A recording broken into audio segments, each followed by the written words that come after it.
ഞാൻ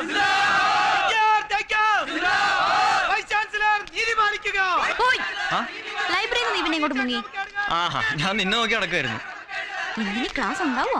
സംശയ ഒരു നൂൺ ഷോ പ്രോഗ്രാം വിട്ടാലോ നമുക്ക്? പ്രകാശുണ്ട്. പ്രകാശ് കാറുമായി വെയിറ്റ് ചെയ്യുന്നുണ്ട്. ഞാൻ നിന്നെ നോക്കിട്ട് വരാന്ന് പറഞ്ഞു പോന്നതാ. ഞാനില്ല, നിങ്ങൾ പോയിട്ട് വാ. അത് കൊള്ളാം. നീ ഇല്ലാതെയോ? ഞാനില്ലെന്നേ. നിങ്ങൾക്ക് എന്തെങ്കിലും ഫ്രീ ആയിട്ട് സംസാരിക്കും ചെയ്യാലോ. പിന്നെയും തുടങ്ങി നിനക്ക്. നീ എന്നോട് വരുന്നുണ്ടോ ഇല്ലയോ? ഇല്ലെന്ന് പറഞ്ഞില്ലേ, നിങ്ങൾ പോയിക്കോ. എനിക്ക് ദേഷ്യം വരുന്നുണ്ടോ കേട്ടോ. ആരാണല്ലേ പറഞ്ഞേ? സോറി, വെയിറ്റ് ചെയ്ത് മുഷിഞ്ഞു അല്ലേ? അത് പിന്നെ 2 ടിക്കറ്റ് റിസർവ് ചെയ്തിട്ടുള്ളൂ. ഞാൻ ഇവളോട് പറഞ്ഞാ വരുന്നില്ല എന്ന്. നിങ്ങൾ പോയിക്കോ. നീ ഇങ്ങോട്ട് കേറിക്കേ. ഞാൻ ഹോസ്റ്റലിലെ ദീപകിന്റെ റൂമിൽ കാണും. പടം വിടുമ്പോ തിയേറ്ററിന്റെ മുമ്പിൽ വരാം. നമുക്ക് ഒരുമിച്ച് വീട്ടിലേക്ക് പോവാം. ഓക്കെ? പ്രകാശ് വിട്ടോ. നീ പറയുന്ന കേട്ടെ. കേറങ്ങോട്ട് കേറടാ. ഓക്കെ?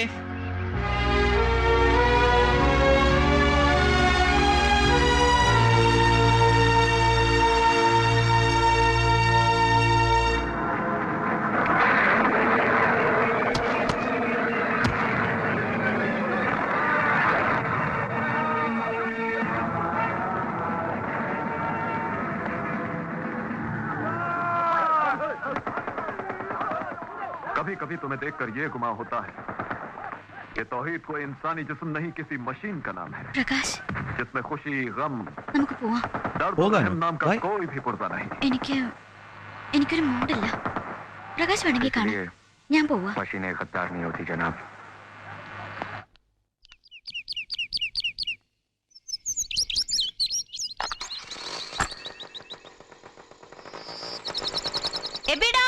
അവൻ നേരത്തെ പോയല്ലോ മോളെ. എന്തോ പ്രാക്ടീസ് ഉണ്ടെന്ന് പറഞ്ഞിട്ട് നിന്നോട് പറഞ്ഞില്ലേ? ഇല്ല, എന്നോട് പറഞ്ഞില്ല. അതെന്താ നിന്നോട് പറയാതെ പോയത്? ബൈക്കും എടുത്തിട്ടില്ല എന്ന്?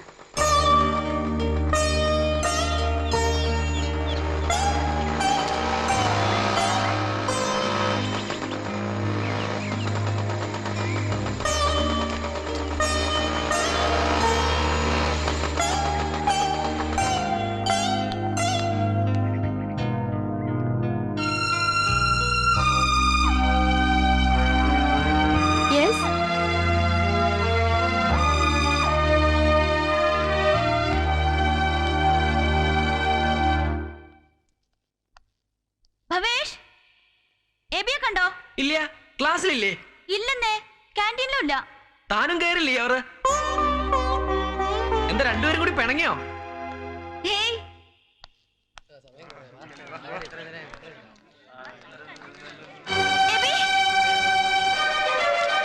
വർഷ, ഞാനിന്ന് ബൈക്ക് എടുക്കാൻ പറഞ്ഞു. എനിക്കൊരു ലിഫ്റ്റ് തരുമോ?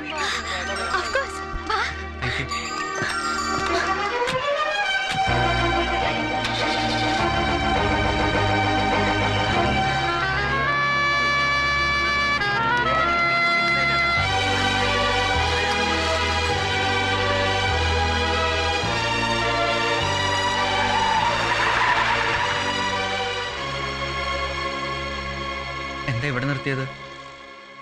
ഇങ്ങനൊരു മൊമെന്റ് ഒരിക്കലും എന്റെ ജീവിതത്തിൽ ഉണ്ടാവുമെന്ന് ഞാൻ കരുതിയില്ല. I am so happy. എബിക്ക് തിരക്കുണ്ടോ? ഇല്ല. ഒരു 5 മിനിറ്റ്, ഒരു ഐസ്ക്രീം കഴിക്കാം നമുക്ക്.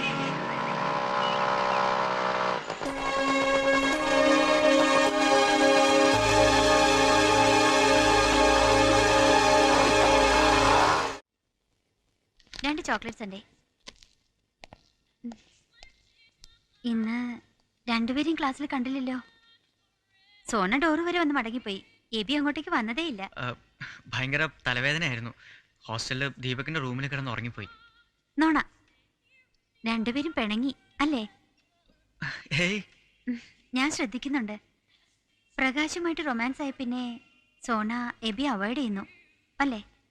ആര് പറഞ്ഞു? അങ്ങനെയൊന്നുമില്ല. നഷ്ടബോധം തോന്നുന്നുണ്ട് എബിക്ക്. നമുക്ക് വേറെ എന്തെങ്കിലും സംസാരിക്കാം. അന്ന് ഞാനൊരു കാര്യം പറഞ്ഞത് ഓർമ്മയുണ്ടോ? എന്നെങ്കിലും ഒരിക്കൽ എന്റെ ഇഷ്ടം എബി തിരിച്ചറിയുന്നവരെ ഞാൻ കാത്തിരിക്കുന്നു. ഇന്നിപ്പോ എബി എന്റെ കാറിൽ കയറിയപ്പോ എന്റെ ഐസ്ക്രീം കഴിക്കാൻ വന്നപ്പോ എന്റെ പ്രാർത്ഥന ഫലിക്കണ പോലെ ഡൽഹിയിൽ നിന്ന് ഡാഡി വരുന്നുണ്ട് നെക്സ്റ്റ് സൺഡേ. എന്റെ ഏറ്റവും നല്ല ഫ്രണ്ട് ഡാഡിയാ. കഴിഞ്ഞ തവണ വന്നപ്പോ ഞാൻ എബിയെ പറ്റി പറഞ്ഞു. ഡാഡിക്ക് എബിയെ കാണണമെന്ന് താല്പര്യമുണ്ട്. എന്റെ ഇഷ്ട ഡാഡിയുടെ ഇഷ്ടം. എനിക്ക് 3 വയസ്സുള്ളപ്പോ ഡാഡിയും മമ്മിയും പിരിഞ്ഞു. പിന്നെ വല്ലപ്പോഴും നിറയെ പ്രസന്റുകളുമായി ഇടയ്ക്കിടയ്ക്ക് എന്നെ കാണാൻ വരും ഡാഡി. ഏതെങ്കിലും ഒരു ഹോട്ടലിൽ ഒരു ലഞ്ച് അല്ലെങ്കിൽ ഒരു ഡിന്നർ. അതിനിടയിൽ ഒരുപാട് സംസാരിക്കും. കൂടെ താമസിക്കുന്ന മമ്മിയേക്കാൾ എന്നെ അടുത്തറിയുന്നത് ഡാഡിയാ. നമുക്കൊന്ന് മീറ്റ് ചെയ്തൂടെ ഡാഡിയെ?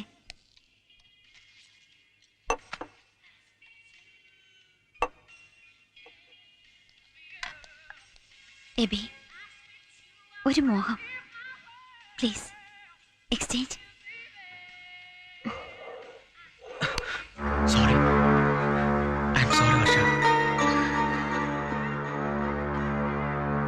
ബേബി, ആ ഈ റമ്മിന് ഞങ്ങളുടെ നാട്ടിൽ, അതായത് തിരുവല്ലാമലയിലെ ഭസ്മം എന്നൊരു പേരുണ്ട്.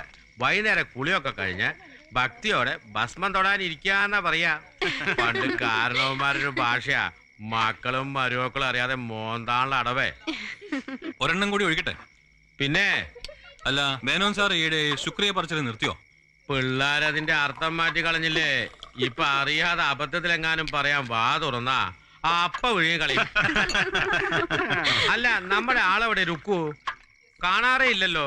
നാട്ടിൽ പോയി, വന്നിട്ടില്ല. ഓഹോ, ചിന്നയുടെ അമ്മ പാമ്പ് കടിച്ച് ചത്തുന്നറിഞ്ഞ് ചാടിത്തുള്ളി പോയതാ. ഒടുവിലെ വഴിപാട് നേർന്നതിന് ബലം ഉണ്ടായി അല്ലേ?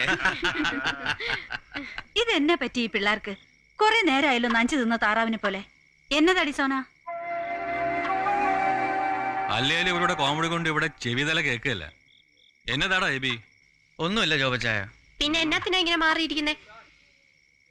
എന്നതാടി മോളെ, സണ്ണിച്ചായനോട് പറ, നിന്റെ മുഖം എന്താടി വല്ലായിരിക്കുന്നേ?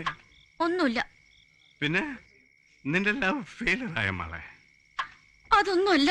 എന്നതായാലും നീ സണ്ണിച്ചായനോട് പറ. ഇവൻ എന്നോട് മിണ്ടിയിട്ട് 2 ദിവസമായി സണ്ണിച്ചായ. അതെന്നതാടാ, നിന്റെ സംസാരശേഷി പോയോ? ഒന്ന് മിണ്ടായിരിക്കും അപ്പ. ഓ, അപ്പൊ നീ മിണ്ടും. പിന്നെന്താടാ നീ എന്റെ മോളോട് മാത്രം മിണ്ടാത്തേ? അവളെ എന്നോട് പിണങ്ങി നടക്കുന്നത്. അത് ഇന്ന് വൈകിട്ട്. അതിന്റെ കാരണമുണ്ട്. അതിന് മുൻപോ എന്നെ കൂട്ടാതെ കോളേജിൽ പോവാ, എന്നിട്ട് ഞാൻ അന്വേഷിക്കുന്നിടത്തുനിന്നൊക്കെ മാറി നടക്കുക. ഞാൻ എന്ത് ചെയ്തിട്ടാ? നീ തന്നെയല്ലേ എന്നെ ഒന്നി തള്ളി പ്രകാശിനോട് സിനിമയ്ക്ക് വിട്ടത്?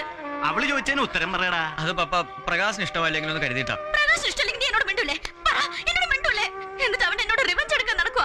എന്നെ മൈൻഡ് ചെയ്ത് വർഷയുടെ കൂടെ കാറി കയറി പോവാ, ഐസ്ക്രീം പാർലറിൽ ഒരുമിച്ചിരുന്ന് ഐസ്ക്രീം കഴിക്കുക. അതേതാ പുതിയൊരു കഥാപാത്രം ഇതിനിടയിൽ? വർഷ ഇവന്റെ ഒരു ആരാധിക. പ്രേമം തലയ്ക്ക് പിടിച്ച് പുറകെ നടക്കുക. കണ്ടോ കണ്ടോ, എല്ലാം ഇവള് എന്നെ ഉണ്ടാക്കി വെച്ചിട്ട് നിനക്ക് എന്താ വർഷയെ പ്രേമിച്ചാലെന്ന് പറഞ്ഞ് എന്നെ ഇളക്കിയതാരാ? ഇനിയിപ്പോ ഞാൻ പ്രേമിക്കാൻ പോവാ. പ്രേമിച്ചോ? പ്രേമിക്കേണ്ടത് ആരാ പറഞ്ഞത്? നിർത്ത മതി. കാര്യമൊക്കെ ഇപ്പൊ ഞങ്ങൾക്ക് മനസ്സിലായി. അവൻ ഇവളെ പ്രേമിക്കുക, ഇവൻ അവളെ പ്രേമിക്കുക. ചേടാ, ഇത്രയും കാലം എന്റെ മാന്യന്മാരുടെ ഇടയില്ലാത്ത ഒരു സബ്ജക്റ്റ് ആയിരുന്നല്ലോ ഈ പ്രേമം. നിങ്ങൾക്ക് ഇത് എന്ത് പറ്റി? എല്ലാത്തിനും കാരണം ഈ മേനോൻ സാറാ. ശുക്രിയ. നോക്ക്, ഇനി എന്റെ മക്കൾ കിറവിച്ചാൽ ഈ പപ്പയ്ക്ക് സങ്കടാവും, ആ പപ്പയ്ക്ക് സങ്കടാവും. ഇനി എന്റെ മക്കൾ പിണങ്ങിയാൽ ഈ മമ്മിയും കരയും, ആ മമ്മിയും കരയും.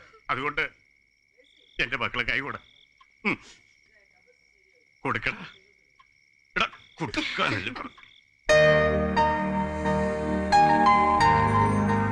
നിങ്ങളെപ്പോലെ ഈ ലോകത്ത് നിങ്ങളെ ഉള്ളൂ.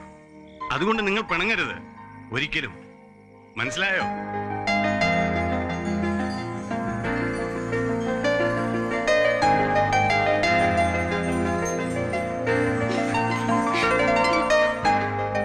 എനിക്കെന്താടാ ജോബെ കരച്ചിൽ വരുന്നേ? ഞാൻ ഫിറ്റാന്ന്.